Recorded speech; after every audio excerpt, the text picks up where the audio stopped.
Greetings and salutations, everybody. Welcome to the John Campea Show here on my YouTube channel. I am, of course, your host, John Campea, and it is an honor and a privilege to have you guys joining me here today as we talk about all of our favorite things, of course, movies, some television stuff, and whatever else comes to mind. Of course, it's a pretty major day. As you can see right beside me, we got some Avengers-related stuff. We got a whole bunch of interesting stuff coming up here today that we're going to be talking about. Obviously, one of the big major things that we're going to be discussing today is, of course, the Avengers trailer dropped. But that's not the only thing going on in the world of movies and movie news. Actually, a whole bunch of really interesting stuff has happened today. But let me tell you how today's show is going to go. I've got a few items in the world of movies that I'm going to bring up and talk about really quickly. Then I'm going to go to the main part of the show, which is taking the opinions, thoughts, comments, and questions that you guys send in to me. Now, how do you send in a comment or a question for the John Campea Show? It's simple. You just email me anytime at john@thejohncampeashow.com. That's john@thejohncampeashow.com.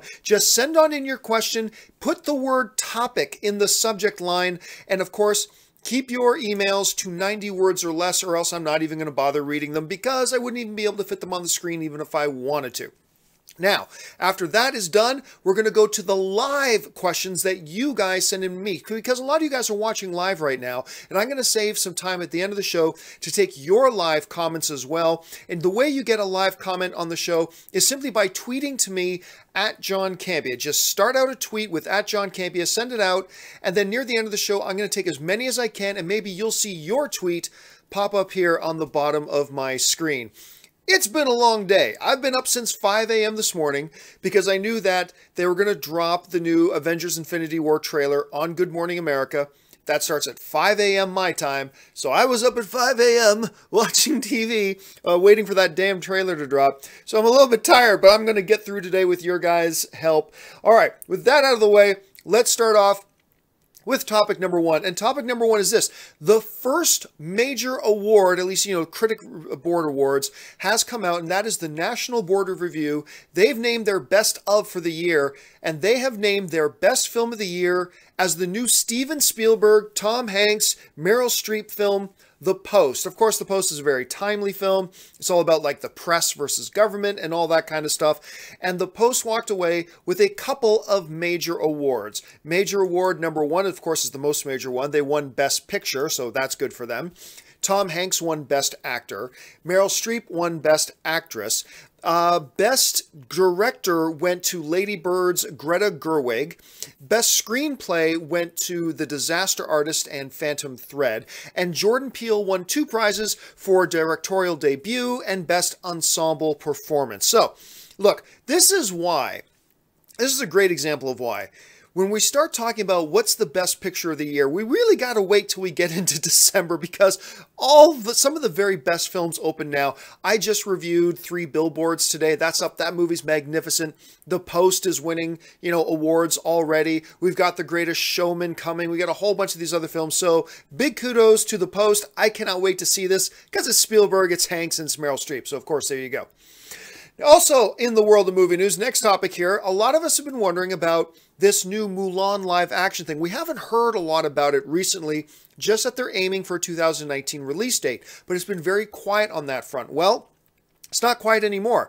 Today it was announced that Disney has found their live action Mulan, and their live action Mulan is Chinese actress Liu Yifei, I hope I'm pronouncing her name right, also known as Crystal Liu. She's a Chinese actress. I'm not very familiar with much of her work, so I don't know, I can't comment on, is this a great casting, is this not? However, it is consistent with the fact that they did say that they were going to have a Chinese actress. They weren't going to, cast a white or Hispanic actress as Mulan. They went out and got a Chinese actress. That's going to make a lot of people happy. Now, the movie's being directed by Micky Bell. Now, Micky Bell is a great director. She directed The Zookeeper's Wife, which got a lot of acclaim. North Country, Whale Rider, things like that. She's a solid director. It's going to be interesting to see what they do with that. Now, I'm still not really sure. I've heard mixed things. I'm not 100% positive if they're going to have music in this film or not, like whether it's going to be musical. I've heard that it's not going to be musical. Then I've heard they are going to have music numbers. I'm still not really clear on that front, but whatever. I cannot wait to see this. Disney has been crushing it lately with their live action adaptations. Cinderella was fantastic. Jungle Book is fantastic. Now we got Lion King coming. We got Mulan coming. We got other films in the pipeline also as well. So they're on a roll. It'll be interesting to see how well this girl can pull off Mulan. All right. Third topic I want to talk about today, and I'm sure we're going to talk about this at the end of the show as well when you guys start sending in your questions and comments live. But we got to talk about it. Avengers dropped their trailer today. We got our first look, our first official look, that is, at Avengers Infinity War, with, of course, the main bad guy there, Thanos. He's got a couple of the gems in the Infinity Gauntlet already, and oh my god, I loved this trailer. Now, I did a review of the trailer a little bit earlier this morning. You can find that on my YouTube channel. But I was just blown away by this. Absolutely blown away by this. I thought the trailer was fantastic. I thought it was probably the best trailer Marvel has ever done. I was completely floored by it. Now, I still don't know that it's my favorite superhero trailer of all time. I mentioned this morning too. That first trailer for Batman vs. Superman that they dropped at Comic-Con a number of years ago, that trailer was insane. And then there's the Logan Johnny Cash trailer. So those, to me, are the two best comic book movie trailers I think I've ever seen. But I think this one is at least in the conversation with that. And to me, it's easily the best one that Marvel's ever done. And here's why I like this trailer so much. Any superhero trailer can just put a bunch of the highlights. Just make it like a highlight reel. Put in a bunch of the big explosions. Put in a bunch of the, running action scenes. Just put in a bunch of all that kind of action clips and blah, blah, blah, and call it a trailer. And that's what a lot of superhero movies do. And sometimes that's fine. What this Avengers Infinity War trailer did so well was that it actually plays like a movie. This trailer has 3 acts. It has a beginning, it has a middle, and it has an end.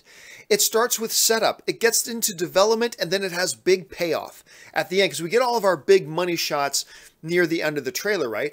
It does a perfect job of telling us a little bit about the story. Anybody who knew nothing about this movie can watch this trailer and pretty much have a basic understanding about what this movie is going to be about. And a lot of superhero trailers and a lot of major motion pictures, not even superhero films, fail in that regard when it comes to their trailers. They never actually tell the audience what the movie's about.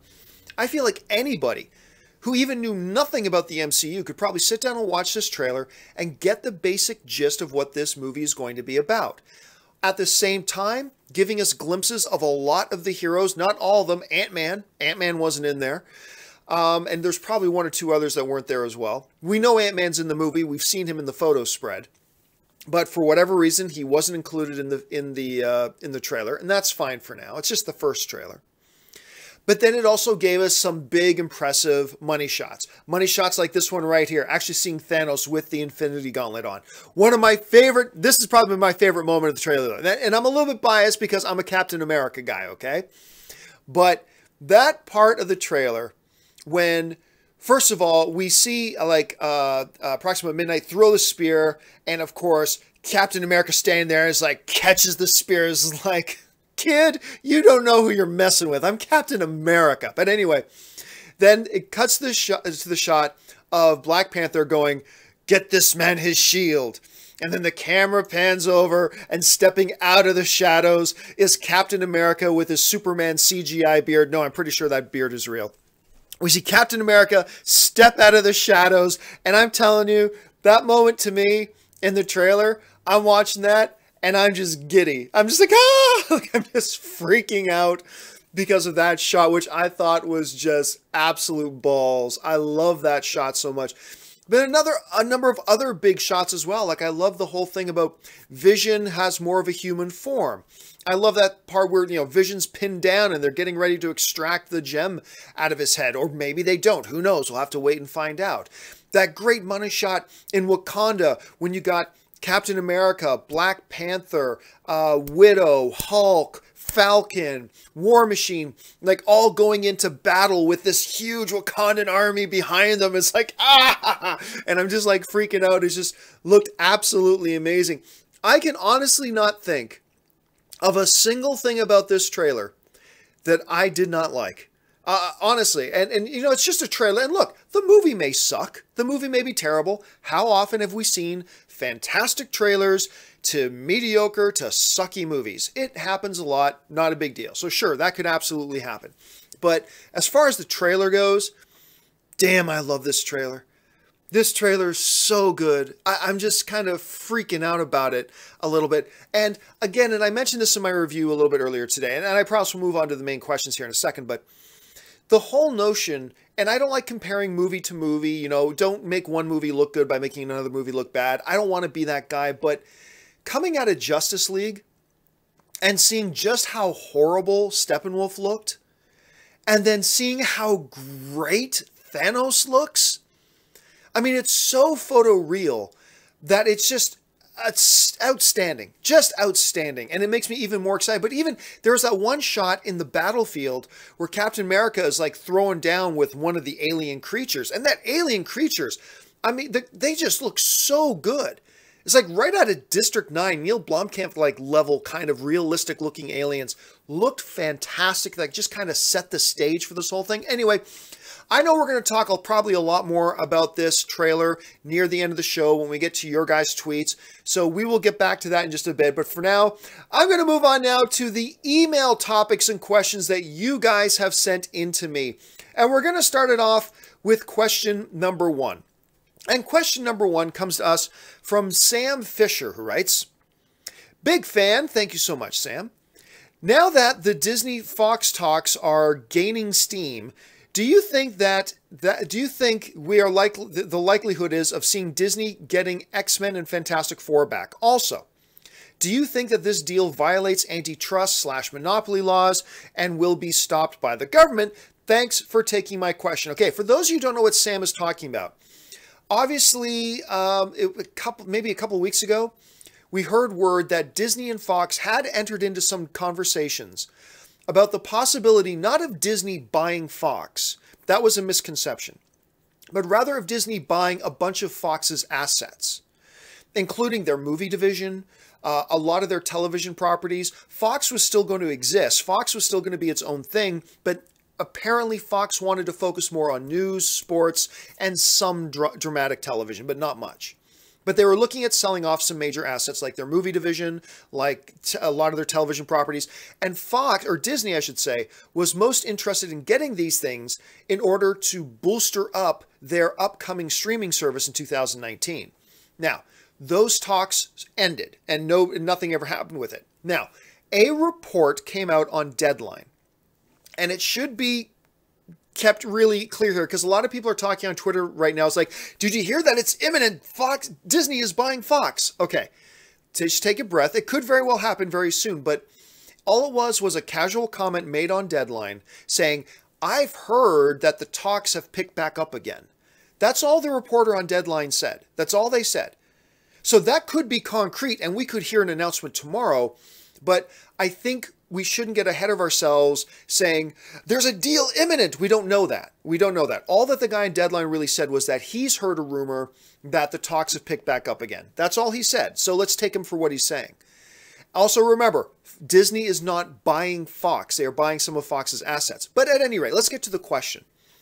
The question being, if Disney does buy a bunch of Fox assets, does that mean they get X-Men back? Does that mean they get Fantastic Four back? Well, the answer to that, I think, is pretty obvious. Yeah. I mean, if Fox is really looking at unloading their movie division, one could safely assume, and granted it is just an assumption, but I think it's a fairly safe assumption, that that would include the lease rights, if you will, that to Fantastic Four and to the X-Men that Fox currently holds. If, therefore, Disney does buy off the movie division from Fox, one could assume that would mean that X-Men and Fantastic Four would indeed make their way back to Disney. Now, I have mixed feelings about that, and I've mentioned this before. On the one hand, I love the idea of Fantastic Four just getting out of Fox. Fox has gone up to bat and swung and missed on Fantastic Four so many times. It's time for them to let it go. It's time for Fox to let Fantastic Four go, no doubt. Now, on the other hand, Fox has also been crushing it with their X-Men properties.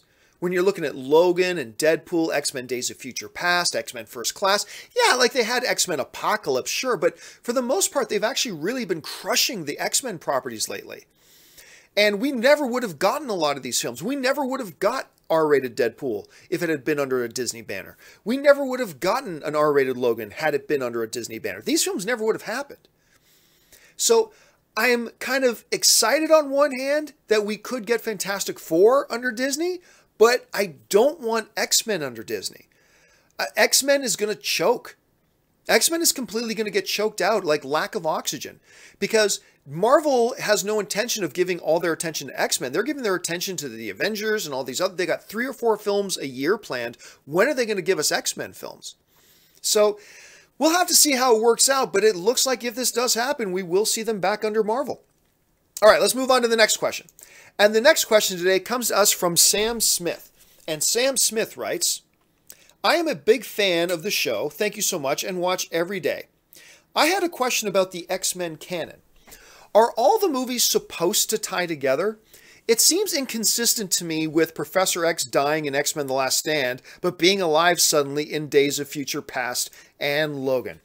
Well, Sam, you're not the only person to notice this. There is a little saying you might have heard me said, and this is where it all comes from, that within the great halls of Fox, they have chiseled in stone somewhere on their walls the saying that goes, continuity, schmontinuity.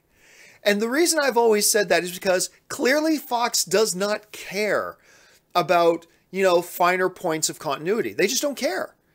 They simply said, oh, gosh, how do we explain that we've got Tyler Mane playing a Sabretooth in the first X-Men movie, and then suddenly later, without any explanation, we got Liev Schreiber playing Sabretooth in another movie. How do we explain that? How do we explain that one guy's playing Caliban in one movie and another guy's a totally different Caliban? How do we explain that Angel was alive in one period in one movie, but alive in a totally different time period in another? How do we explain that Professor X dies in one movie, and yeah, you hear his voice in a post-credit scene, but suddenly he's back with no explanation, everybody's fine? You know how they deal with it? They go, continuity, schmontinuity.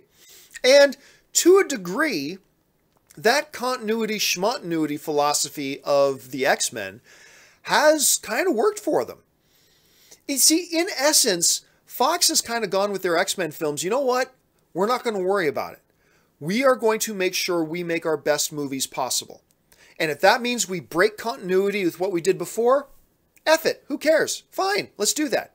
Let's just make the best movie we can. And if that means we stay in continuity, great. Let's stay in continuity where we can. If it means we're going to break some continuity, hell with it. That's fine. Let's break some continuity. Who's afraid of breaking a little continuity eggs? And that's kind of been their approach and their philosophy on this. And like I said, all credit to them. It's a philosophy that seems to have worked. It's a philosophy that has paid off for them. And as a result, they have made a couple of really bad movies. One of the original X-Men Origin Wolverine films, X-Men 3, The Last Stand. Sure, they've had a couple of those, but they've also crushed a couple of their films as well. Like, absolutely crushed a couple of their films. To the point that Logan today is not just, still in my opinion, the best comic book movie of the year. It is also, to me, still the best movie of the year. Now, that may change as we see a couple more films between now and the end of December, but, that's been the result. They went, well, wait a minute, if we did Logan, this is kind of not in continuity with that, and that doesn't make sense with this, and they just went, who cares? Let's just make the best movie we can and not worry about the smaller details of continuity because it doesn't matter. And that's what they did, and they ended up making what is one of, if not the best movie of the year.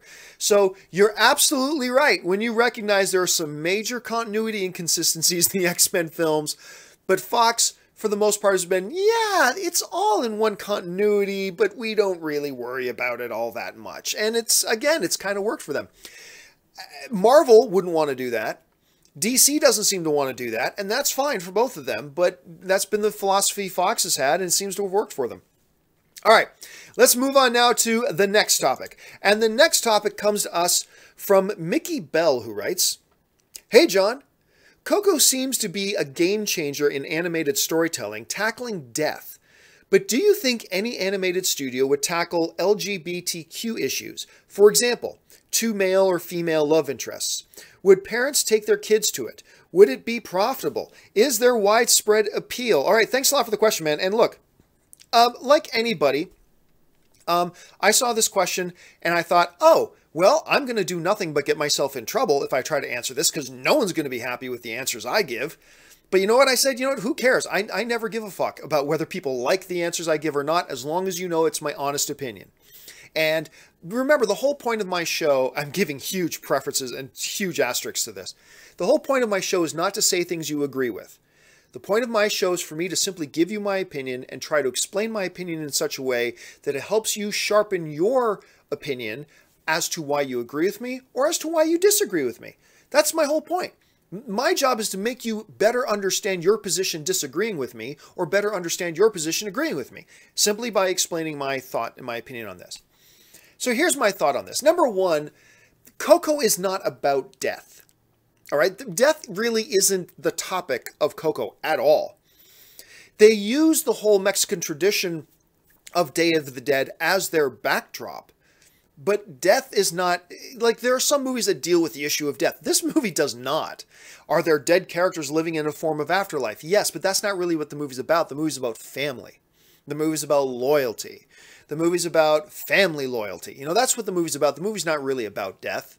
And so on that level, it doesn't really tackle death per se. It's just kind of the backdrop for the story.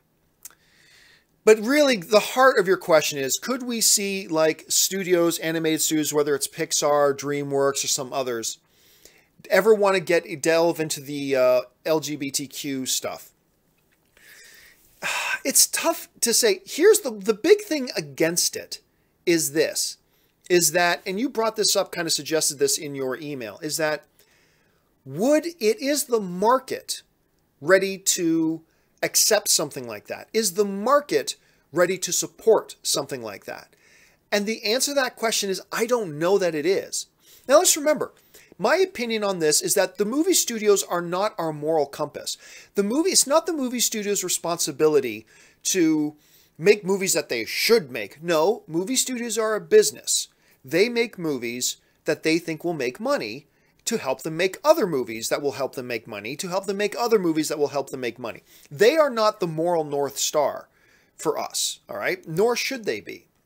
They make movies that they think will get some appeal. And I've always said this, the moment that a movie studio feels that our culture is in a time and place right now that by putting out a movie that does deal with that subject matter or having 3 or 4 gay lead characters or things like that, the moment studios think that that's the position we're in, they will put out tons of movies like that because it's going to make them money.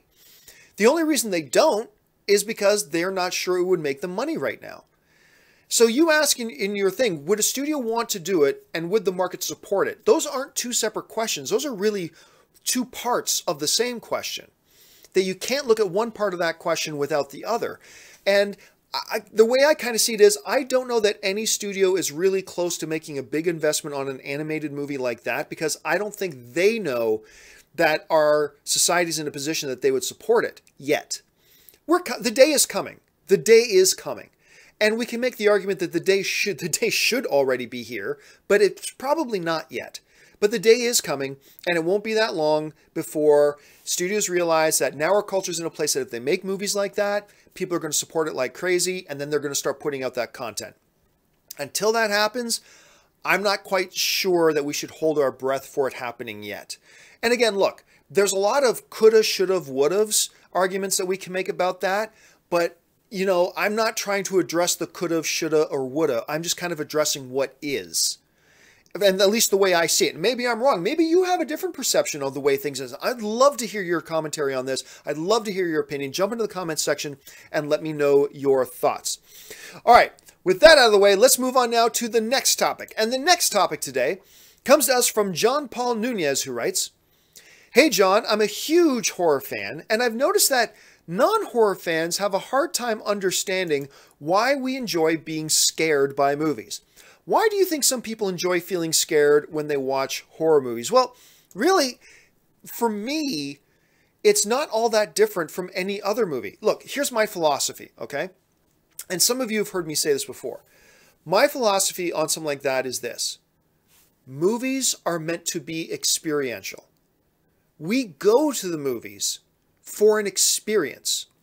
Whether that experience is to laugh, whether that experience is to cry, whether that experience is to feel excitement, whether that experience is to feel fear, whether that experience is to be thoughtful, whether that experience is to be a joyride and just turn off your brain, whatever they are, when you really boil it down, the movies are meant to be an experience. Like I just reviewed a movie earlier today for three billboards outside Ebbing, Missouri. That movie is such an experience. It's a very different experience from the experience you get going to, say, Justice League. Justice League gives you a different kind of experience. But at the heart of it, going to the movies is about going to have a shared experience with your friends, your family, with 300 other strangers in a theater. It's about going to have a shared experience. And very few genres really hit that nail on the head like the horror genre. Because it's such a blatant experience, fear and shock and dread. It's like the same reasons people will ride a roller coaster. They love feeling that rush. And I think for a lot of people going to horror movies, they go to experience that experience. They go to experience that sensation. They want to go and feel something. And ultimately, really, when it comes down to it, that's why we all go to the movies, to feel something. Some movies deliver different feelings. Horror movies deliver a very specific set of feelings. Dramas deliver another. Comedies deliver another. Sci-fi action deliver another. But it's all about going to have an experience. And horror films, they deliver the bill. They deliver. At least good horror films do. But that's what they do. They aim to deliver us an experience. And for the most part, they do really quite well. And that's why people like going to see horror movies. That's just my thought on that. Thanks a lot for the question.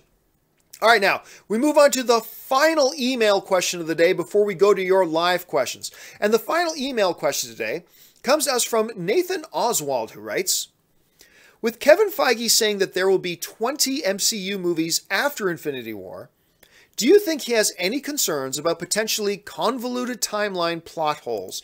Well, thanks. Yeah, that was actually kind of tucked into another announcement. Because the other day, there was a big headline story that Kevin Feige mentioned that Avengers Part 4, remember Infinity War is Part 3, there's still a Part 4 to come later. But he mentioned that Avengers Part 4 is going to be something of a finale for the MCU story up until this point. Now, tucked within that story was another comment that Kevin Feige made, saying, hey, look, we've got 20 more MCU films in the pipeline for after, Avengers 4, which got some people very excited. Now, the question becomes, we'd like 20 more movies. Is that going to, do you think Kevin Feige's worried about it becoming convoluted and plot holes and all that kind of stuff? Well, I mean, we're like, what, 17, 18, 19, 20 movies into the MCU right now, and they have not suffered any major problems as far as that goes. And again, I like to often draw a comparison to television series, right? Think of it in that terms. Like, let's say you're sitting down to watch The Gifted, or you're sitting down and watching, Grey's Anatomy, or you're sitting down to watch whatever show you like to watch. That show, if it's run 4 or 5 seasons, has had 50, 60, 70 episodes. Could it get convoluted? Yes. Could it develop big plot holes? Yes. But if you've got gifted people who know what they're doing and some very watchful eyes overseeing the whole thing, you'll be able to navigate your way okay. And I think Avengers is one of those things, and the MCU is one of those examples of a franchise, of a universe that has been able to be navigated just fine. And because they've handled it so well up until now, I see no reason to worry about them being able to do it again with another 20 films. What those 20 films are going to be like, well, that all depends how much Avengers Part 4 changes things. I think it's going to be like a midway change. Like some people think it's going to change everything. Some people are saying it's going to change hardly anything. I believe it's going to be in the middle somewhere.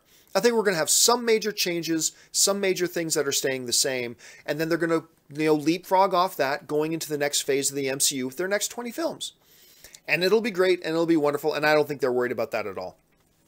All right, guys, I said I would save some time near the end of the show, take your live Twitter questions, and I'm sure a lot of them are going to be about Avengers Infinity War. But listen, before I get to those, and once again, if you're watching live right now and you want to get in a live comment, question, or whatever, tweet to me at John Campea. You can start firing those off right now. Now, before we get to that, though, it is time for my daily commercial break where I do my little shameless plug about the only thing that is even makes me capable of doing these shows, which is my Patreon supporters. We'll be back in 1 minute after this shameless plug. For those of you who have followed me for any period of time, you guys know that I made the decision recently to leave the corporate overlords. I no longer wanted to work for corporations. I wanted to be an independent content creator. And the only way I've been able to do that is by the support of my Patreon supporters. So what I would like to do is to ask you guys who watch my shows, who spend any amount of time with me every single month, to consider going over to www.patreon.com/John Campea. There you'll get all the information about what exactly does it mean to be a Patreon supporter of mine? What does being a Patreon supporter do for helping to make sure that shows like this one and all the other shows I do here on my channel can actually be produced? And on top of that, what benefits are there to being a Patreon supporter? And maybe if you guys can check that out, if you decide you want to be one of my Patreon supporters, that would be awesome. And if you don't, that's perfectly fine too. I'm just happy that you guys have decided to be here today and be a fellow movie fan and join us in the conversation. So go and check out the website, see if you want to become a Patreon supporter. And now let's get back. All right, guys, and again, a special thank you to all of you guys who have already become Patreon supporters of mine. Seriously, it's not an exaggeration. You guys are the reason these videos and these shows can even happen. Thank you so much for your support. Okay, guys, with that out of the way, it is time for us to go to the live Twitter stream and see what you guys want to talk about, as if there's any real doubt about what people want to talk about right now. Okay, let's bring it up, and we'll start it with this one. This first one comes to us from JDog88, who writes, John, better sequel, Terminator 2 or Aliens? Oh my god! Oh my god, that's... I'll say Aliens? There's something in my genetic code is rebelling against myself. How do you not say Aliens? How do you not say Terminator 2? That's a great question. I am going to go with Aliens, though. I'm sure a lot of you are going, yes, John, Aliens. And a lot of you going, screw you, Campea. It's Terminator 2. That's fine. I mean, that's a tough question. All right, let's go to this next one. Nathan Vandor writes, John, where was Hawkeye? I mean, yeah, right. There were a couple of key people missing. Hawkeye, and we know he's going to be in the film. He's not there. Wasp, we know she's going to be in the film, was not in the trailer. Ant-Man, we know he's in the movie, was not in the trailer. But, I mean, look, the fact of the matter is, they had 2 minutes, roughly 2 minutes to put this trailer together. They wanted to get some of the story across and give everybody an idea of what this movie's about, highlight some scenes with some people. There was no way. Look, I think we all knew going into this trailer that there was probably no way that they were going to be able to get everybody into the trailer. So it looks like Wasp, Ant-Man, and Hawkeye are some of the biggest ones. If you guys can think of some other people that were notoriously missing. I mean, you had, like, what's Doctor Strange? Wong? Was it Wong? I think it was Wong. But Wong was in there. They had a couple of shots with Wong, but you can put in Ant-Man. Anyway, if you guys notice anybody else significant that was missing, please jump into the comments and let me know. Okay, let's see. Paul McElliott writes, John, I thought Feige said there were 20 movies after Infinity War, not after Avengers 4. Okay, the difference would be 2 or 3 films. I mean, either way. So you might be right. You might be absolutely right, but that doesn't really change the point or the essence of what Feige was saying either way.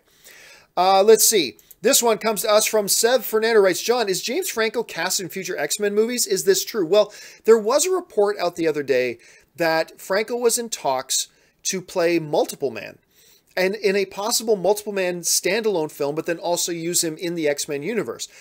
I don't know if that ever got official. I don't know if that ever got signed. And I don't know if Disney does buy some of Fox's assets. And again, that's all up in the air right now. If that did happen, would that affect it at all? I'm not really sure. But I can say that there were legitimate reports that Franco had entered into negotiations to play Multiple Man. Where those things end up, or where they have ended up, or what the status of those are right now, not really sure at this point. But let's keep our eyes open. All right, this next one comes to us from Superhumanity, who writes, John, was that Spidey sense I saw in the Infinity War trailer, hair standing on end? I think so. So unless that's a little bit of a misdirect, and let's say when we see the movie in context, the temperature drops suddenly in the bus, and that makes the hair on his arm stand up. Okay, that would be one explanation. But my interpretation, probably like yours, is we're seeing Spidey sense. We're getting our first glimpses at Spidey sense, which I've always wondered if they would do it and how you would explain it, because look, every other ability in the movie universe that Spider-Man has, they have scientific explanations for, right? Like, why does he have the physical strength that he has? Why does he have the agility? Why can his hands stick and all that kind of stuff? Spidey's sense is almost magic. You know what I'm saying? It's almost like a magical power. How they decide, if that is what they're doing, and it looks like that's what they're doing, but if that's what they're doing, I will be interested to hear what their explanation is and how they decide to explain that within the movie itself. All right, next question, or next topic comes to us from R. Drago66, who writes, aside from Snyder, who else do you see getting fired / removed from DC post-Justice League's underperformance? I think, honestly, once we get into the new year, we are going to see another major shakeup at WB. I think we're going to see a major shakeup. Look, there's no underemphasize. There's no way to underplay this. Justice League is a disaster.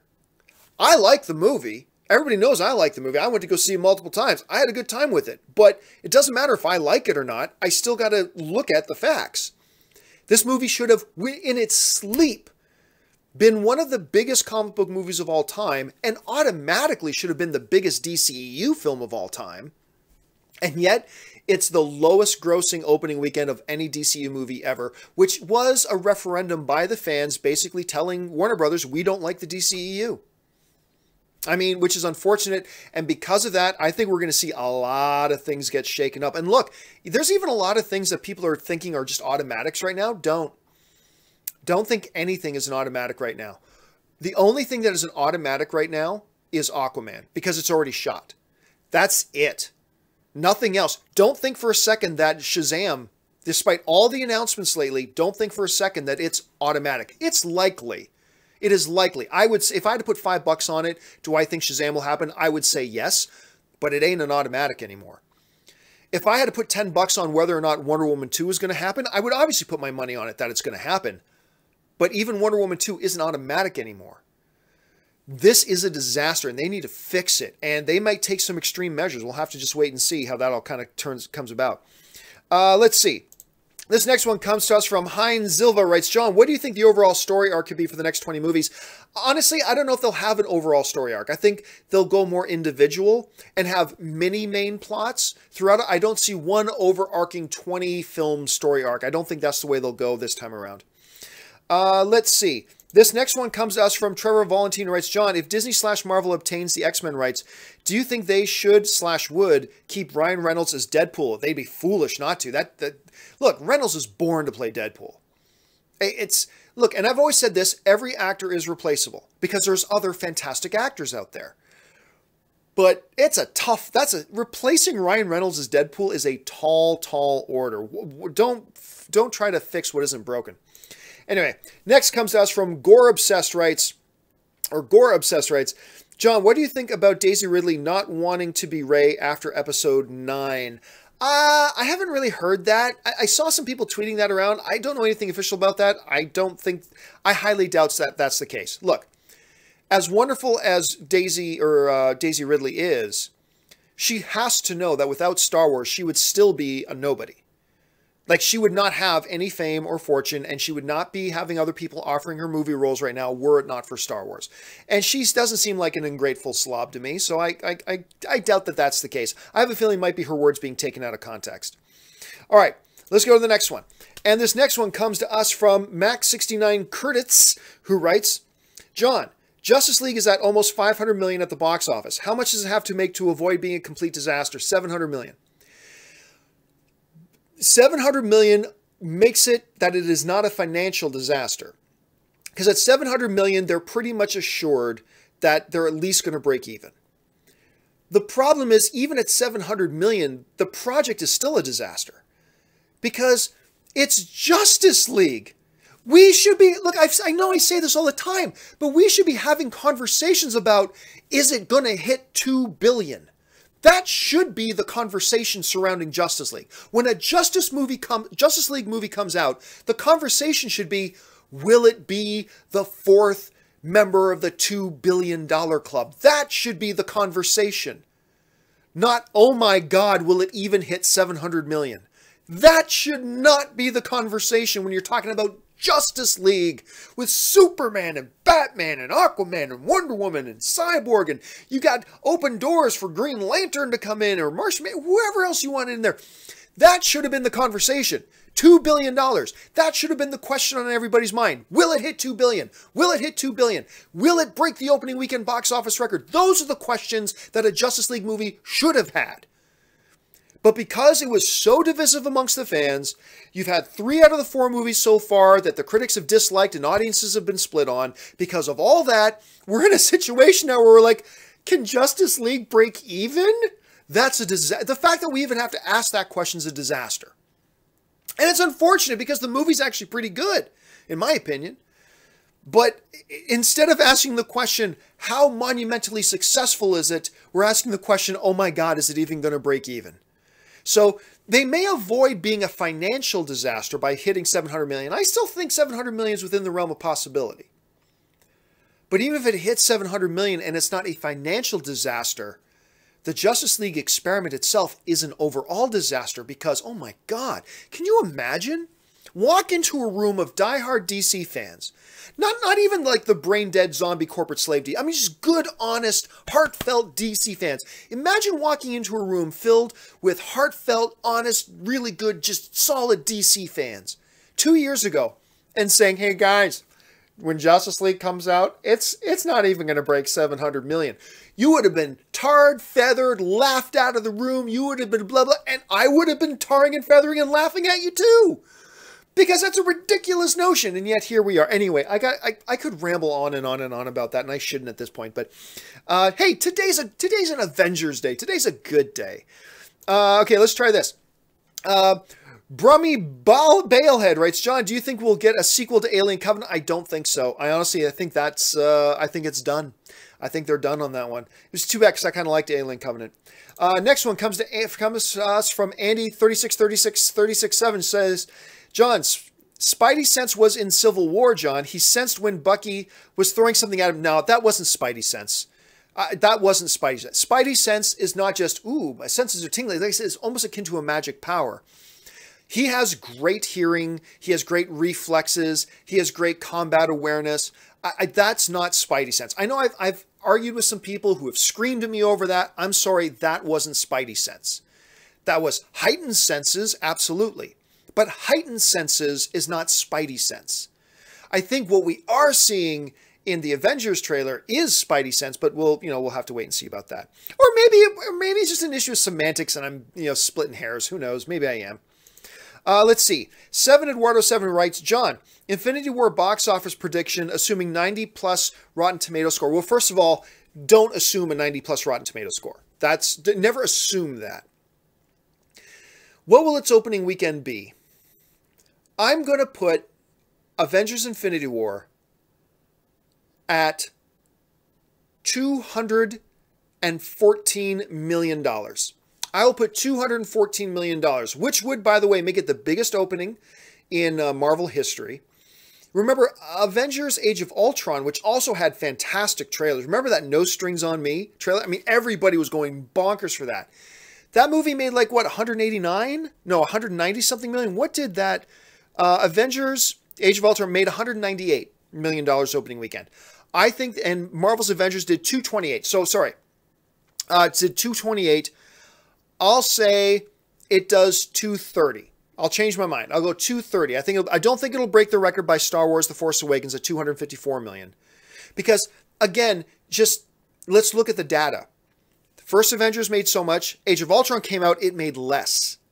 I don't think we should assume that the next Avengers movie will jump way up. I think it'll go up. I just don't know that it'll go way up. So I'm going to go 230. That's going to be my guess for opening weekend. But I reserve the right to change that guess once we get closer to the release of the movie. All right, I'll take 2 more and then we'll call it a day. This one comes to us from Entertain Crib, who writes, John, do you find it strange that non-superpowered heroes like Black Widow and Hawkeye keep surviving battles against aliens? Well, not really, because, like, they're often fighting the alien henchmen. Like, just because somebody's an alien doesn't mean they're the Incredible Hulk. Like the Chitauri, yeah, they're scary-looking creatures, but there's nothing that says that Chitauri can pick up cars above their heads and that they're bulletproof and that they're immortal. That's fine. Now, what you can't have is Black Widow going toe-to-toe with Loki. You can't have Hawkeye going toe-to-toe with Thanos. You can't have them going against the bigger main superpowered threats. That you can't do. But generally speaking, we see them taking on just the alien henchmen. And on that level, I think it's fine. I mean, look, we just saw Justice League, Batman taking out a whole bunch of the alien. Batman not doing so well trying to go toe-to-toe with Steppenwolf, but he's taking out the alien henchmen, no problem. The parademons. So I don't really see a problem with that, to be honest with you. I mean, several issues I have, but that's not one of them. Okay, let's see this. Oh, this is an interesting one. Now, for those, follow me here. This was actually a really interesting question because Dakian Preden writes, John, in your opinion, whose hand was Iron Man holding? That's not what I thought the question was. I'm not quite sure which shot you're talking about, but there is one shot in the trailer where I believe he's standing in Doctor Strange's crib, and he's got something in his hand. He's got a device in his hand. Now, somebody sent me on Twitter these side-by-side pictures. What it looks like he's holding, I'm not saying this is what it is, but what it looks like he's holding is a flip phone. And then somebody put that side by side. Remember at the end of Captain America Civil War, Steve Rogers sent Tony a flip phone that says, hey, if you ever need me, I'll be there. And it kind of looks like that's what's in his hand. I'm sure it's probably not. But I remember I got a little geeked out when somebody sent me that picture because I thought, oh my gosh, that's him like calling on Steve. I need your help and everything else will come undone. But anyway, all right, guys, that will do it for this installment of the John Campea Show. Thank you so much for joining me. Today's show has been a lot of fun. I hope you guys had fun doing the show right along with me. Remember, guys, if you're not subscribed to my YouTube channel yet, we just crossed 100,000 subscribers. Thank you to all you guys who are already subscribers. And if you're not a subscriber yet, go ahead, click that subscribe button. If you like these videos, click the thumbs up button. Leave a comment below. Remember, guys, we're all on the same team. We're all movie fans.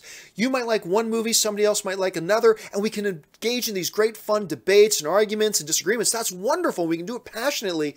But when we have those debates, let's make sure we remember that we're having debate with somebody else who's on our team, a fellow movie fan. So let's have our debates like that. Make sure you guys are following me on social media, simply at John Campea. That will do it for me for today, guys. Thank you so much for joining me. My name's John Campea, and until the next video, bye-bye.